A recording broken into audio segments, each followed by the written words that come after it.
Bonjour tout le monde, bienvenue à la séance d'information sur le séjour d'immersion sociale au Guatemala, version 2025. Je m'appelle Marika, je fais partie des participants de l'édition 2024 et j'ai tellement aimé mon séjour que j'ai décidé d'être accompagnatrice pour la version 2025.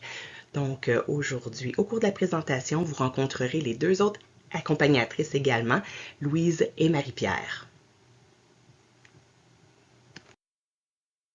Le prochain séjour aura lieu à l'été 2025, soit du 10 juillet au 1er août.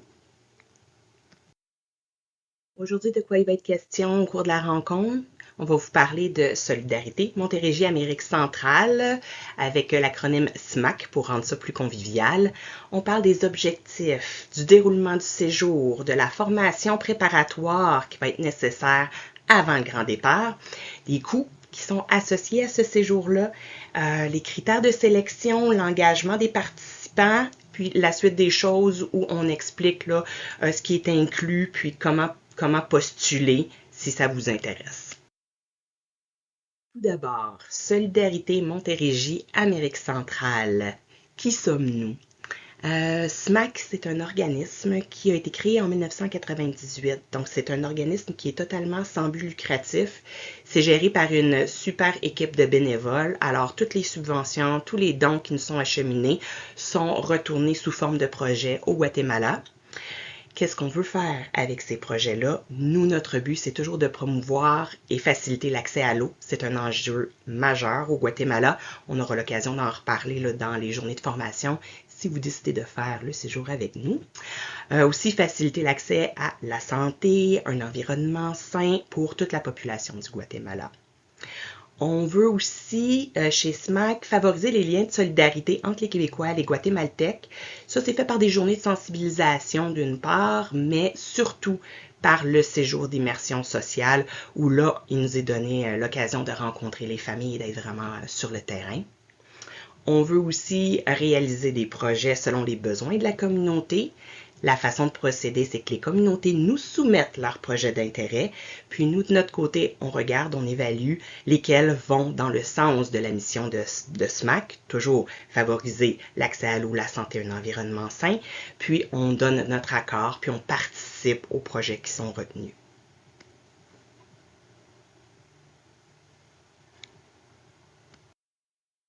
Alors, nos projets, concrètement, de quoi ça a l'air? Au Guatemala directement, SMAC va creuser des puits dans certaines communautés, mais on va aussi s'assurer de l'entretien de ces puits-là, parce que le but, c'est que ça perdure dans le temps.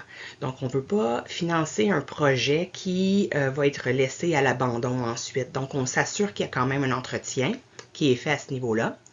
On veut sensibiliser la population à la conservation de l'eau, évidemment. Améliorer les installations sanitaires des écoles, ça c'est un des projets qui sera en cours en 2025 d'ailleurs, qui a été approuvé. Soutenir la sécurité alimentaire, donc tout ce qui est en lien avec l'autonomie alimentaire. Chez SMAC, on aime beaucoup. Alors, il y a plusieurs projets qui vont dans ce sens-là. Puis, réaliser des projets d'urgence pour soutenir les communautés, c'est arrivé dans le passé, par exemple, suite au passage d'un ouragan, où là, ils ont besoin de fonds d'urgence pour l'alimentation, les médicaments. Mais la plupart du temps, les projets sont évalués puis décidés là, bien avant. Les projets d'urgence sont un petit peu plus rares.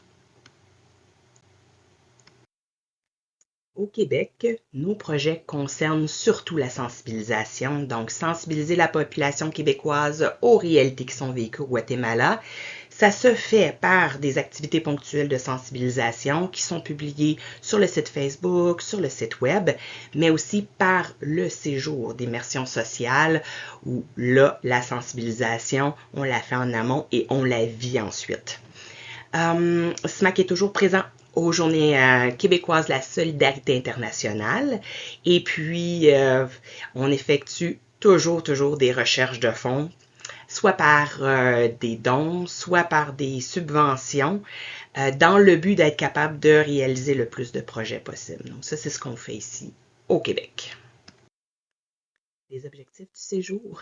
Évidemment, on veut permettre aux gens de se familiariser avec la réalité du Guatemala en vivant au sein de communautés et même directement dans des familles guatémaltèques. Établir les liens de solidarité, qu'est-ce qu'on veut dire par là? C'est que nos projets sont toujours en lien avec plusieurs communautés, mais qui restent les mêmes. Donc, on ne passe pas d'une communauté à une autre, on investit du temps et de l'argent dans des communautés, puis on va voir les projets se concrétiser, puis on va voir aussi comment ils s'améliorent dans le temps. Donc, il y a un suivi, puis il y a un lien qui est créé là, entre SMAC et les communautés avec lesquelles on travaille. Soutenir les communautés d'accueil, on les soutient en finançant des projets directement sur place, mais aussi avec le séjour d'immersion qui est une source de revenus pour eux également. Sensibiliser les Québécois aux réussites et aux difficultés du peuple guatémaltèque, évidemment. Puis quand on parle d'accroître le rayonnement de SMAC, il faut savoir que SMAC, c'est un tout petit organisme. Puis que plus il va y avoir de gens qui vont nous connaître, plus on va rallier de gens à notre cause. Puis c'est des gens qui vont pouvoir participer, oui, en donnant, donc en faisant des dons, mais aussi ça pourrait être une implication bénévole parce que c'est une toute petite équipe de bénévoles et puis on est toujours ouvert là, à accueillir des nouvelles personnes à titre de bénévole. On est toujours content d'avoir des nouveaux visages chez SMAC. Comment le séjour va se dérouler cette année? Avant même de partir, il y a des journées de formation qui sont prévues à l'horaire, 4 journées de formation où il va être question de l'histoire, la politique, réalité sociale et culturelle au Guatemala. Puis c'est important parce que tout le monde connaît le Guatemala, pas tout le monde est capable de se situer géographiquement là, sur une carte, puis encore moins de parler des Guatémaltèques, de leur réalité, parce que ce qu'on en connaît ici, c'est surtout les travailleurs saisonniers qui viennent prêter main forte aux agriculteurs, mais ce qui se passe là-bas est très méconnu ici au Québec en général.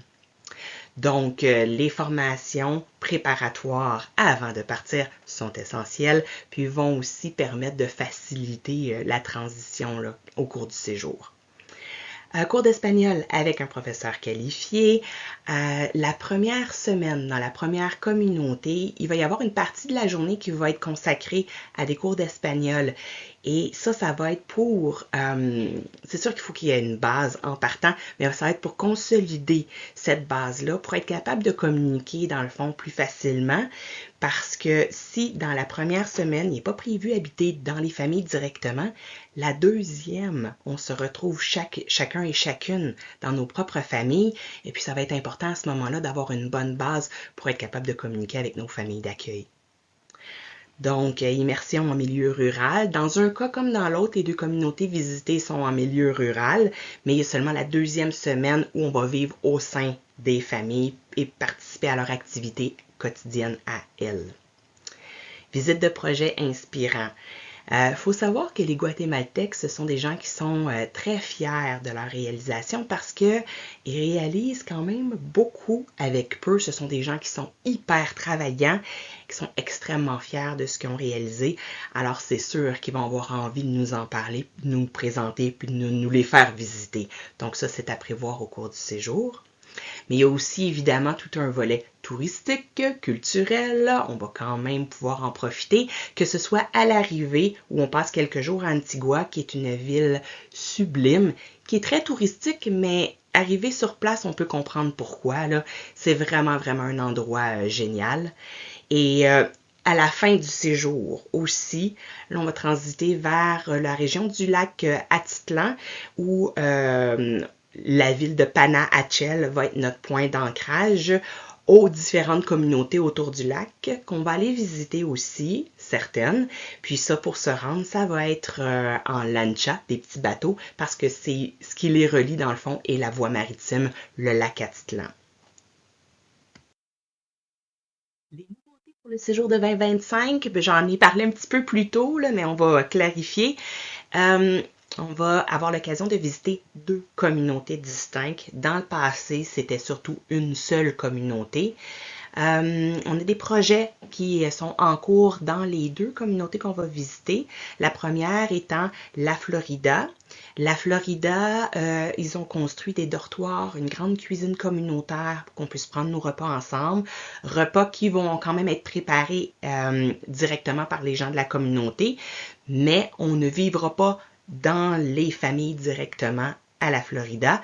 C'est la semaine où on va passer une partie de la journée en cours d'espagnol, puis l'autre partie de la journée visiter leur projet et ou participer à un projet qu'on a en cours là-bas.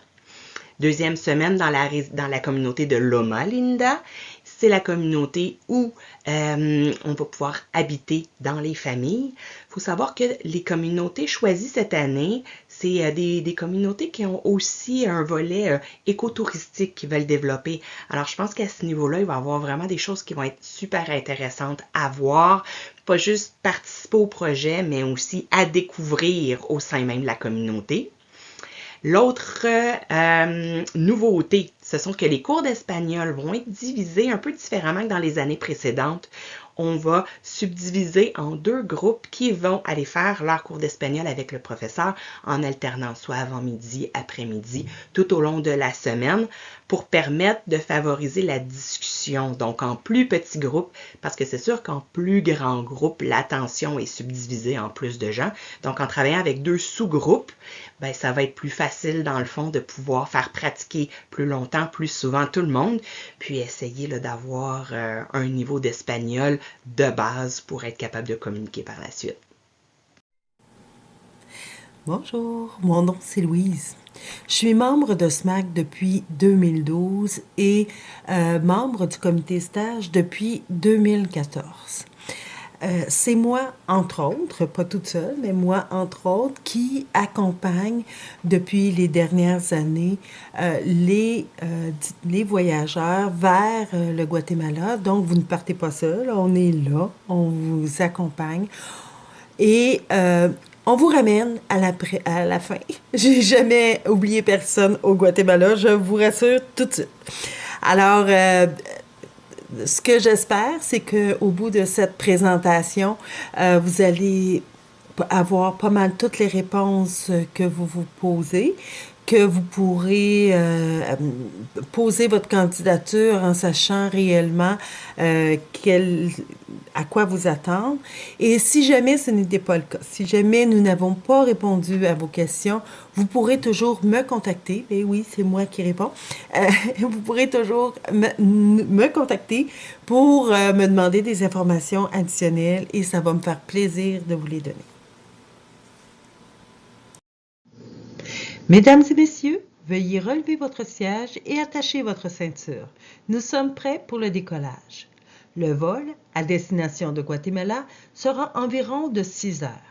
La température tout au long de votre séjour sera entre 22 et 26 degrés Celsius. Une légère pluie pourrait tomber un peu chaque jour, habituellement l'après-midi, puisque nous serons dans la saison des pluies. Nous vous remercions d'avoir choisi Air SMAC et nous vous souhaitons un très bon voyage. Selon la compagnie aérienne que nous prenons, les escales peuvent varier. Avec Aeromexico, par exemple, l'escale se fait à Mexico. Avec American Airlines, c'est à Miami. Avec Avianca, c'est au San Salvador. Nous recherchons les vols les moins chers, mais également avec une escale qui est intéressante. Ce n'est qu'une fois que nous serons prêts à acheter les billets que nous pourrons savoir avec quelle compagnie nous allons voler. Lorsque nous arrivons au Guatemala, nous arrivons à Guatemala Ciudad. Alors, il y a un transport qui nous attend directement à la sortie et tout de suite, on se dirige vers Antigua, qui est environ à 45 minutes. On fait ça pour notre sécurité. Nous allons demeurer dans la ville d'Antigua pour 2 jours supplémentaires, histoire de voir un peu cette ancienne capitale qui est un très, très bel endroit. À Antigua, nous allons demeurer dans un hôtel, manger dans les restaurants. On va essayer de voir qu'est-ce qu'il y a autour. Puis justement, on veut être capable de se déplacer à pied. Il faut pas penser qu'on va avoir une chambre privée pour chacun. Non, non, non. Quand on fait un voyage comme ça, on est tissé serré, alors on va partager notre chambre à 2 ou à 3. Pendant qu'on est à Antigua, souvent les gens préfèrent être un peu laissés à eux-mêmes, dans le sens aller au marché s'ils en ont envie, monter au belvédère s'ils en ont envie, et même aller faire de la grimpette de volcan s'ils en ont envie. Alors, je vous laisse avec quelques images qui ont été prises lors du voyage de l'an passé à Antigua. Bonjour messieurs, dames. Comment va le déjeuner? Le caméraman a eu un petit problème technique.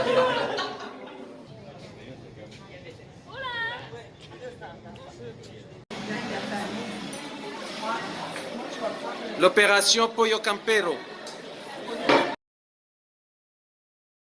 Comme ici, ceux qui s'intéressaient sont partis pour le volcan Pacaya et ils avaient comme objectif d'aller faire réchauffer leur pizza sur la roche volcanique, comme vous savez, qui était encore très chaude à cet endroit-là. Ensuite, en groupe, on est parti à la découverte d'un nouveau restaurant qui va probablement rester sur notre liste de bons restaurants, qui s'appelle le Chip Mall. Alors, on va le garder comme référence. Soyez-en certains, c'était très bon. Après notre séjour à Antigua, nous allons nous diriger vers Colomba, Costa Coca, une région, là, comme vous pouvez voir, qui se rapproche un peu plus de la mer. Et c'est environ 5 heures de route. Et nous allons faire ce voyage-là en minibus, tout le monde ensemble. C'est là que nous allons nous retrouver dans la petite communauté qu'on appelle la Florida, qui existe depuis 2002. Il faut dire que son histoire est assez intéressante parce que les premiers occupants l'ont occupée illégalement alors que c'était une finca abandonnée par les anciens propriétaires. Ils sont maintenant 85 familles qui y vivent. C'est une communauté agraire qui fait de la production de café, de plantains, de cacao. Dans cette communauté-là, on va partager des petites chambres et c'est là également qu'on va suivre nos cours d'espagnol avec un professeur attentionné. On va aussi partager le quotidien des gens, donc ça peut avoir l'air comme d'expérimenter le lavage des vêtements à la rivière ou encore arroser les plants avec une méthode presque automatique. Alors, comme le disait Marika tout à l'heure, nous allons séparer notre groupe en deux pour faire 4 heures d'espagnol chacun et ainsi parfaire notre apprentissage de l'espagnol. On peut penser que c'est beaucoup, on peut penser que c'est peu. Alors, je vous dirais que selon les journées, ça peut nous sembler très, très long ou très, très court. On va également avoir la chance de partager différentes découvertes qu'on va faire autour dans la région, les choses qu'il y a à voir avec notre professeur qui va pouvoir nous en expliquer beaucoup plus que nous, on le pourrait.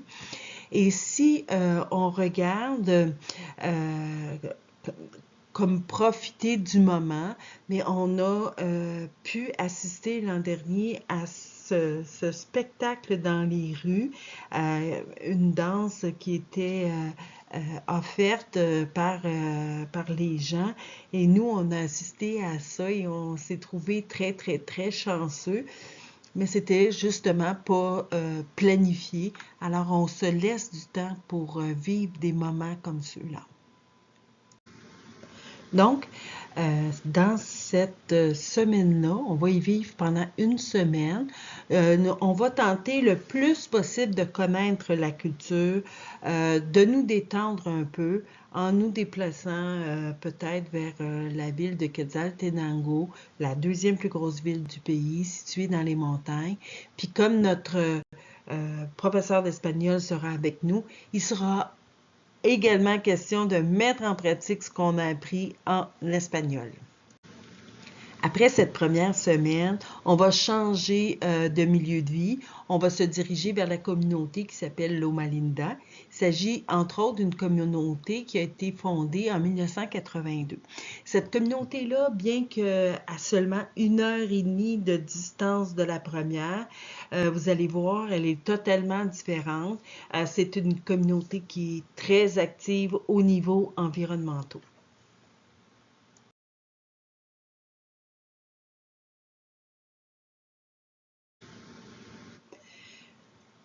Vous allez également voir que les façons de vivre d'une place à l'autre peuvent être totalement différentes. Alors, c'est sûr que lorsqu'on va vivre en communauté, nous en communauté, c'est-à-dire entre nous, on va avoir accès à des petites chambres, des petites chambrettes, peu importe. Et lorsqu'on va aller vivre chez les gens, nous allons avoir accès à des trucs qui sont complètement différents selon dans la famille qui nous accueillera. Une des choses qui nous intéresse durant notre séjour, c'est aussi de partager, de participer à un projet qui est significatif pour la communauté. On ne sait pas encore qu'est-ce que ça va être. Ça va dépendre de ce que la communauté va décider. Puis ça va être selon aussi le budget qu'on va avoir. Alors, on n'arrive pas là-bas avec nos gros sabots. C'est la communauté qui nous dit qu'est-ce qu'on va faire. Et selon ses propres besoins. Nous, on n'est pas là pour offrir une performance physique, avoir des connaissances à plus finir pour monter des murs. Non, c'est pas ça que nous autres on fait. En fait, ce qu'on veut, c'est provoquer un échange et si ça peut les aider un tantinet dans quelque chose qu'ils ont le goût de réaliser, ben tant mieux. Vous allez voir toute la reconnaissance qu'ils ont de ce qu'on fait pour eux, mais souvent ils nous disent merci, merci de venir nous voir, nous autres qui sommes des illustres inconnus, qui ne sont même pas reconnus par leur propre gouvernement. Merci d'être là.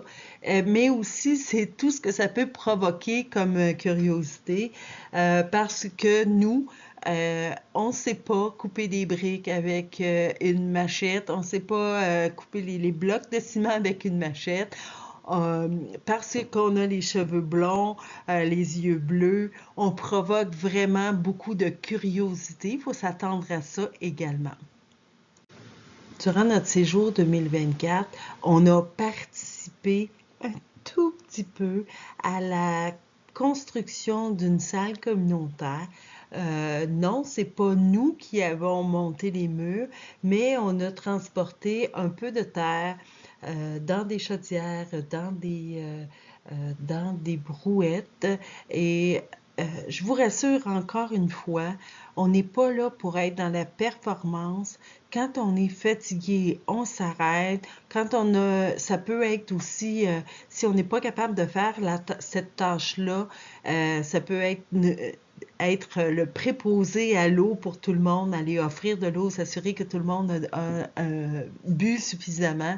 Ça peut être ça la tâche. Alors, je vous laisse avec quelques images là, de où on était dans la communauté l'an passé. Vous allez voir que tout ça se faisait avec beaucoup, beaucoup d'humilité et beaucoup, beaucoup de sourire.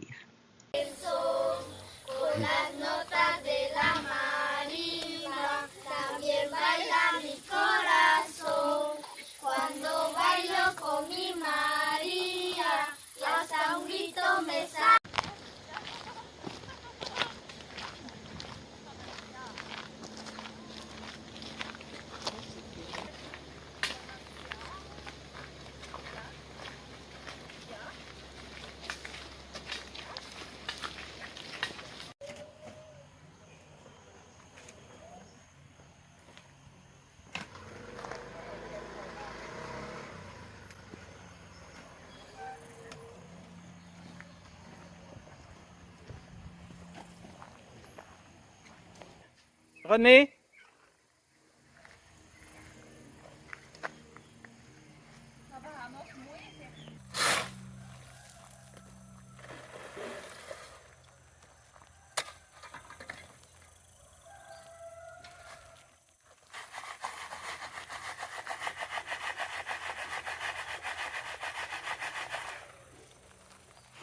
Oui, mieux pas. Tu n'en mets pas 3-4 pelletés là-dedans, hein? Juste une. Quand t'en as plus qu'une, c'est comme trop rempli. Ouais. Ah ouais, continue le papier encore. Ah, je filme. Bon.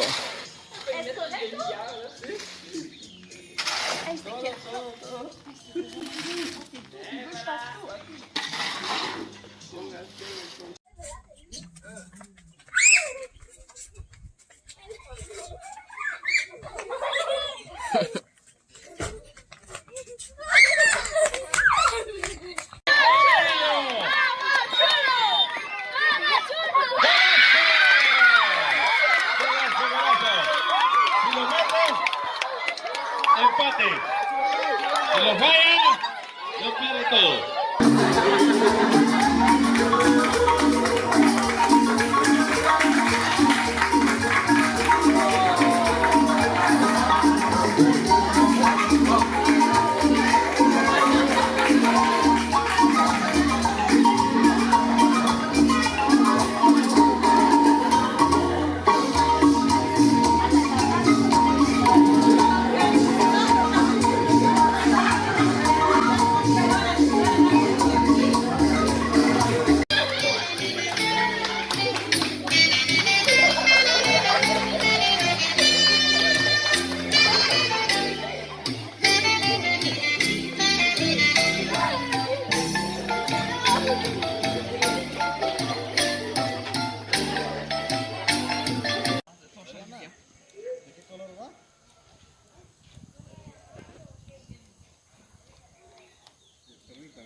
On filme!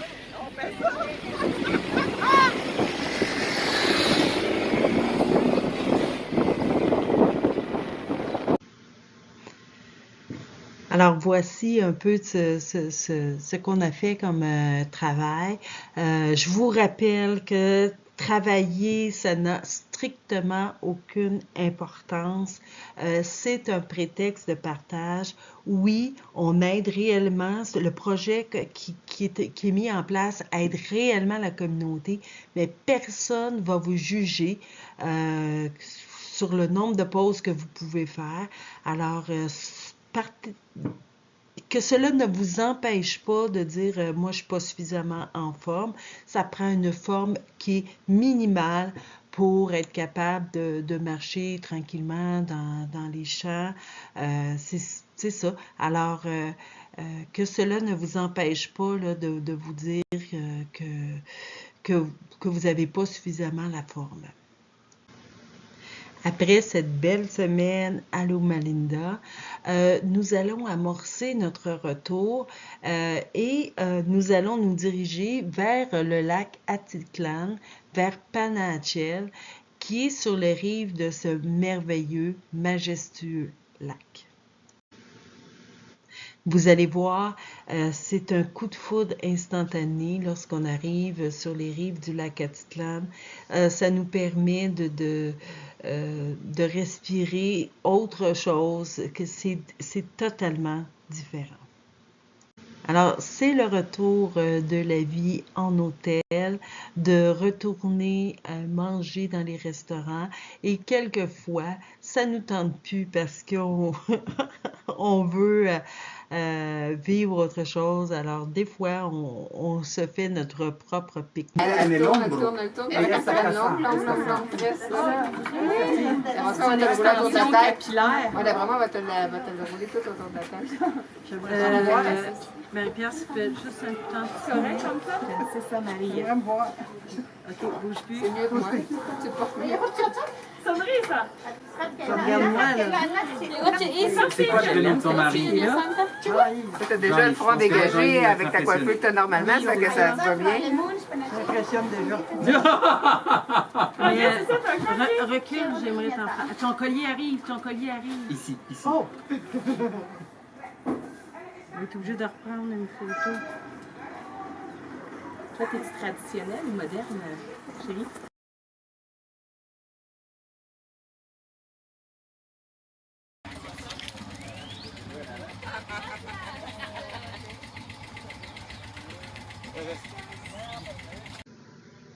Alors, selon nos intérêts, selon nos envies également, on va aller voir différentes communautés. Je ne sais pas si vous remarquez, mais dans ces régions-là, les gens sont plus habillés de façon traditionnelle et c'est pas parce qu'ils veulent impressionner la galerie, c'est pas parce qu'ils veulent nous montrer de quoi ça a l'air, c'est vraiment comme ça qu'ils s'habillent à tous les jours.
Quieren accesar a tierra, deben tener un núcleo familiar. Estar casadas o tener hijos. Lorsque Marika parlait de choses, de communautés des belles choses qui se passent, bien, aller rendre une petite visite au CCDA fait partie de ces belles choses qui peuvent se passer. Ça s'appelle le CCDA, le Comité Campesino del Altiplano, et c'est vraiment une communauté qui est belle et active. Justement, ce regroupement-là du CCDA permet à des producteurs, des petits producteurs, d'écouler leur stock de café tout en étant payés équitablement. C'est une très, très belle initiative qui s'appelle le Café Justicia. Finalement, je suis certaine que comme moi, vous trouverez que c'est incroyable, mais le voyage est déjà terminé. On doit revenir au Québec. Je peux vous garantir que vous serez changé à jamais et ce, dès les premiers jours suivant votre retour, vous allez vous questionner sur ce que vous venez de vivre. Cela va réveiller quelques consciences parce que si vous faites ce type de voyage-là, c'est que vous en avez déjà la fibre, hein? Vous n'avez pas le goût de quelque chose qui va ressembler à un tout inclus sur le bord de la mer. Aucune critique là-dessus, je le fais moi aussi pour aller me reposer, mais ce type de voyage-là, c'est autre chose. Bonjour à vous, mon nom est Marie-Pierre Dupré et j'ai été stagiaire durant l'été 2024 pour l'expérience immersive au Guatemala. Pour l'été 2025, je serai accompagnatrice. Ce que j'ai préféré, mon gros coup de cœur du Guatemala, a été les moments avec les enfants. La famille dans laquelle j'ai été hébergée pendant les 4 jours avait une petite cocotte du primaire et une autre qui était au secondaire. Et en après-midi, les enfants guatémaltèques dans ce village-là n'ont pas d'école. Donc, souvent, il y a une bonne partie des enfants qui se retrouvaient à la maison guatémaltèque et on profitait de ces moments-là pour jouer ensemble. J'ai vraiment adoré échanger avec eux. C'est vraiment des enfants très inspirants qui sont ouverts d'esprit. J'ai vraiment passé d'excellents moments avec ces enfants-là. Donc maintenant, je vais vous partager une partie des informations du PowerPoint qui se trouve devant vous. Donc, pour le tarif global du séjour, en fait, ça s'élève à 3 500 $ et ça inclut vraiment beaucoup de dépenses essentielles. Je vais vous en nommer plusieurs. Donc, premièrement, le transport aérien aller-retour vers le Guatemala est inclus dans ce prix-là.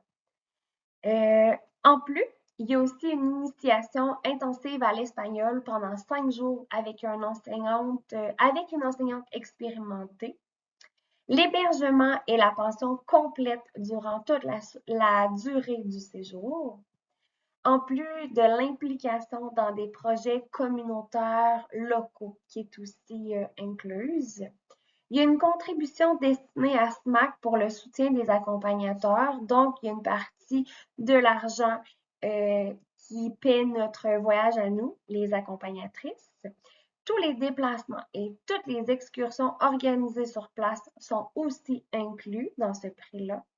Et nous contribuons aussi à la mise en œuvre d'un projet concret en partenariat avec une communauté guatémaltaise.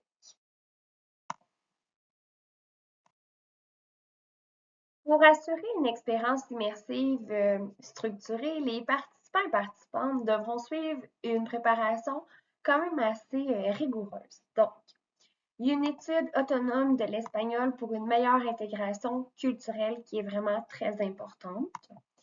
Les accompagnatrices donnent aussi 4 journées de formation portant sur la mission de SMAC en Montérégie et au Guatemala, donc l'importance de participer à ces journées. Il y a aussi une introduction à l'histoire, aux enjeux actuels et aux réalités socio-économiques du pays qui est partagée à travers ces journées-là de formation. En plus d'ateliers pratiques pour organiser efficacement le voyage, donc la logistique, la sécurité, le bien-être. Il y a également des activités visant à renforcer la cohésion du groupe, étant donné qu'il y a vraiment beaucoup de temps que nous passons tous et toutes ensemble. Il y a de plus des rencontres post-séjour pour partager son expérience au Guatemala et sensibiliser autrui et notre entourage. Donc, les candidats et candidates doivent répondre à certains critères afin de s'assurer qu'ils possèdent les qualités requises pour cette expérience immersive. L'importance de témoigner d'un engagement authentique envers la solidarité internationale, au-delà de la simple envie d'explorer.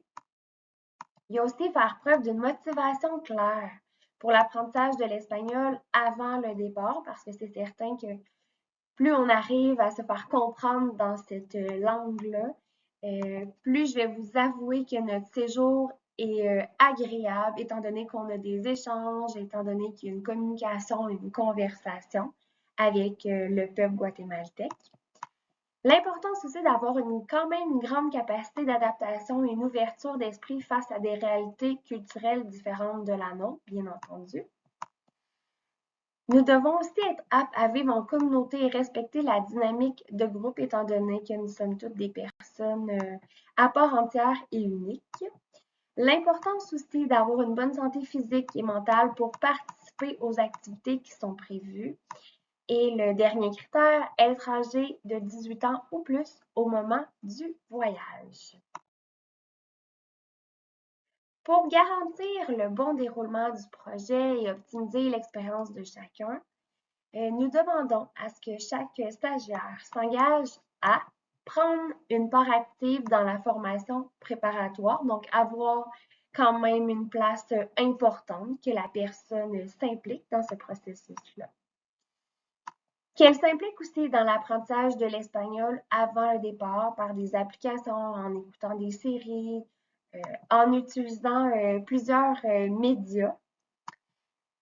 En se conformant aussi aux directives de SMAC, tant au Québec qu'au Guatemala, tout en contribuant à des activités de sensibilisation après le séjour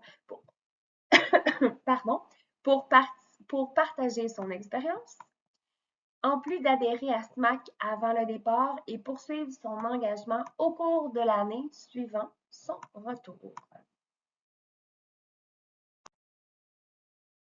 Donc, si cette aventure vous intéresse, voici les étapes à respecter. Première étape, réfléchir à votre engagement et à votre motivation pour ce projet.